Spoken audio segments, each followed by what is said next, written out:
Terus selanjutnya yang beredar di masyarakat juga, karena beberapa kepala daerah bahkan pemerintah mengeluarkan kebijakan, sampai Majelis Ulama Indonesia juga mengeluarkan kebijakan untuk tidak melaksanakan sholat Jumat, tidak melaksanakan jamaah di masjid, acara-acara keagamaan juga tidak dilaksanakan berhubung merebaknya kasus atau wabah COVID-19 ini. Nah, di satu sisi ada beberapa tokoh agama yang justru tetap menganjurkan hal itu, tetap melaksanakan sholat Jumat, tetap melaksanakan jamaah dengan maksud dan tujuan untuk mendekatkan diri kepada Gusti Allah. Jadi ini ada dua cara pandang gitu, Pak. Satu sisi dari pemerintah menganjurkan kepada masyarakat untuk tidak melakukan sholat Jumat, dan di satu sisi malah beberapa tokoh agama malah justru harus melaksanakan sholat Jumat. Nah, ini bagaimana menanggapi situasi seperti ini? Iya. Bagus itu ya, tanya ya. Begini, sebelumnya saya kutip ya dari sebuah hadis lah ya. Wabah seperti ini, wabah yang namanya wabah, ini kan bukan hanya terjadi di zaman kita. Sejak dahulu dunia itu memang diciptakan ya campuran antara baik dan buruk, suka dan duka, sehat dan sakit, kaya dan miskin, dan seterusnya. Itulah dunia bukan surga, dunia hanya tempat untuk mampir, sehingga dunia ya memang jati diri dan karakteristik dunia harus seperti inilah. Nah, dulu di masa Sayyidina Umar radhiyallahu anhu pun sudah ada wabah, yaitu yang dikenal dengan Ta'un Amwas, ya, ta'un yang melanda negeri Syam waktu itu. Ya, dalam kitab-kitab Turas diceritakan korban itu sampai ribuan, puluhan ribu ya. Kalau umat Islam waktu itu hanya kisaran ratusan ribu, korbannya sampai puluhan ribu, yaitu adalah korban yang sangat besar. Itu di zaman Sayyidina Umar dong, zaman sahabat, generasi terbaik umat Islam itulah ya. Nah, pada saat itu kebetulan Sayyidina Umar itu dijadwalkan untuk berkunjung ke Syam kan, itu ya. Tetapi di tengah jalan ya ada informasi bahwa Syam sedang terkena virus ta'un itulah. Saya tidak tahu persisnya ta'un itu untuk sebutan zaman kita sekarang. Ada yang mengatakan penyakit pes katanya ya. Jadi penyakit yang kemudian kulit itu memerah atau apa itu ya. Dan itu cepat sekali menular. Ya. Luar biasa itulah, cepat sekali. Termasuk Sayyidina Mu'adz bin Jabal itu wafatnya ya terserang wabah itulah di Syam gitu. Nah, ketika di tengah perjalanan ya mendengar informasi ta'un, Sayyidina Umar yang memang bermusyawarah dengan para sahabat untuk mencari tahu apakah pernah Nabi itu memberi petunjuk lah ketika ada kejadian yang seperti itu. Banyak kemudian ada yang menyampaikan bahwa iya, Nabi dulu memerintahkan kalau suatu daerah terkena wabah itu agar bahasa sekarang ya diisolasi itu. Jadi yang daerah tersebut penduduknya, warganya tidak boleh keluar, dan yang dari luar tidak boleh masuk.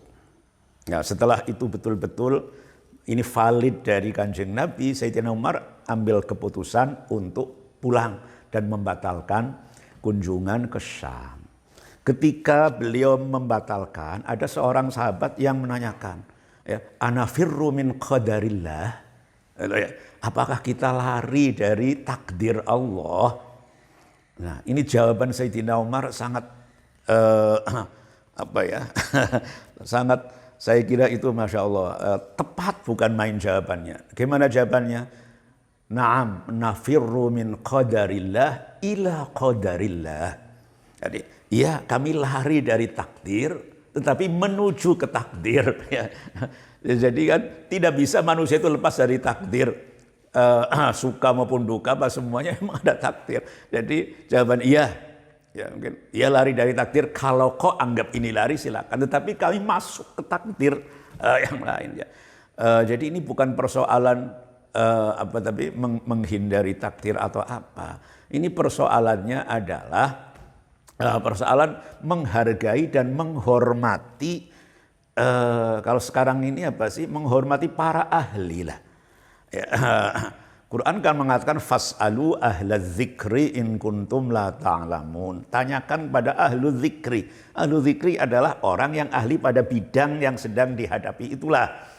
Nah, dalam hal ini ya, yang ahli, para ahlinya adalah ya para ahli dokter, ahli kesehatan itulah. Bukan kita-kita yang hidup di pesantren yang belajar agama, kita tidak tahu, sangat tidak tahu soal bahaya dari virus ini dan bagaimana perkembangannya, bagaimana cara penularannya dan seterusnya. Kita tidak mempelajari itu. Nah, kalau para ahli, ya, para ahli itu mengatakan bahwa ini memang sesuatu yang membahayakan. Kalau yang membahayakannya kita sudah yakin membahayakan. Dan kemudian para ahli memberikan saran bahwa cara untuk menghindari ini adalah dengan apa sekarang ini social distancing, yaitu mengurangi, menghindari tempat-tempat kerumunan atau kerumunan manusia. Jangan sampai tidak ada kerumunan, ya, orang itu harus menjaga jarak antara satu dengan yang lain. Bahkan konon 1 meter itu minimal itu ya, atau bagaimana, jangan sampai itu dari 1 meter, lebih kurang dari 1 meter. Nah, kalau memang sarannya seperti itu dari mereka, yang mereka itu benar-benar kita anggap orang-orang yang memang berkompeten dalam hal itu, ya kita harus hargai dong, harus hargai. Kerumunan-kerumunan ini kan ada kerumunan duniawi, ada kerumunan ibadah. Ya, kerumunan ibadah ya sama saja. Apa beda antara kerumunan dan kerumunan ibadah? Dari sisi fisiknya sama-sama orang berkumpul itu kan. Apakah kalau kerumunan pasar, virusnya kemudian mudah menular, tapi kerumunan di dalam masjid virusnya tidak menular? Ya enggak lah. Ya sama, itu kerumunan. Ya. Sama-sama ya. Jadi kalau mereka memberikan saran seperti itu cara untuk menghindari doror. Tadi dalam bahasa agama adalah doror. Nabi mengatakan la dororo wala diroro, ya. Jadi doror, sesuatu yang membahayakan dan merugikan, harus dihindari. Ya kita ikuti saran seperti itu, kita terima. Ya. Quran sendiri mengatakan wala tulqu bi aidikum ilat tahlukah. Ya, jangan kau ceburkan dirimu ke jurang kebinasaan, kerusakan. Ya, semua yang membuat kita tidak boleh. Dan itulah agama Islam, menghargai, menghormati, menghargai ilmu. Ya. Nah, ilmu itu semuanya, bukan hanya ilmu agama, ilmu apa saja. Termasuk ilmu kedokteran itulah. Dan ini kalau kita menghargai, kemudian lantas kita menjadi tidak sholat jamaah, kemudian menjadi tidak sholat Jum'ah, namanya. Nah, ini bukanlah kita meninggalkan agama, bukan. Agamanya tidak tertinggal, sholatnya tidak tertinggal, tetapi teknis pelaksanaannya itulah yang ditinggal, yang berbeda ketika dalam kondisi darurat dan kondisi normal. Dan itu sangat disahkan, memang disahkan oleh agama. Kita kan tahu orang sholat, misalnya ketika tidak mampu berdiri, ya silahkan dengan duduk kan. Kalau tidak mampu duduk silahkan berbaring dan seterusnya, itulah. Nah, ini kan sudah ancer-ancer atau patokan, pakem dari agama seperti itu. Karena pelaksanaan agama sendiri tidak ada yang menyulitkan. Ma ja'alallahu fid dini min haraj. Allah tidak menjadikan di dalam pelaksanaan agama itu min harojin suatu kesulitan apapun. Tidak ada. Semuanya di bawah kemampuan umat manusia. Nah, kemudian kalau orang kemudian jangan, sekarang kita tetap Jumatan itu seru. Ya saya kira itu berarti tidak menghargai apa yang seharusnya dihargai dan apa yang diajarkan oleh agama. Ya. Jadi kita tengah-tengah lah. Ya, agama memang wasaton lah. Oh, mohonnya doa, mohon pada Allah, dan Allah sangat mampu untuk melenyapkan virus ini dan untuk menjadikan seseorang terhindar dari virus corona sekalipun umpamanya berinteraksi dengan sangat masif dengan para pengidap atau para orang terkena. Walaupun terkena, panjenengan terkena, saya salaman, saya itu pelukan, tapi enggak kena. Allah ya sangat mampu. Tetapi di dalam hal ini kita hidup di dunia ini, ya sunnatullahnya ya itulah sunnatullah ini.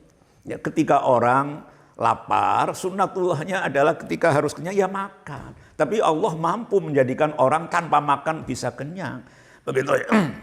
Tetapi inilah hukum-hukum lahir, hukum-hukum yang dilakukan oleh Allah Ta'ala seperti ini ya harus kita hargai. Tidak boleh kemudian kita kemudian hidup dengan sesuatu yang jauh dari hal seperti ini. Nabi Yusuf dululah bagaimana itu ya sudah memprediksi bahwa melalui impiannya raja itu kan 7 tahun ini mau mengalami paceklik, 7 tahun makmur ya.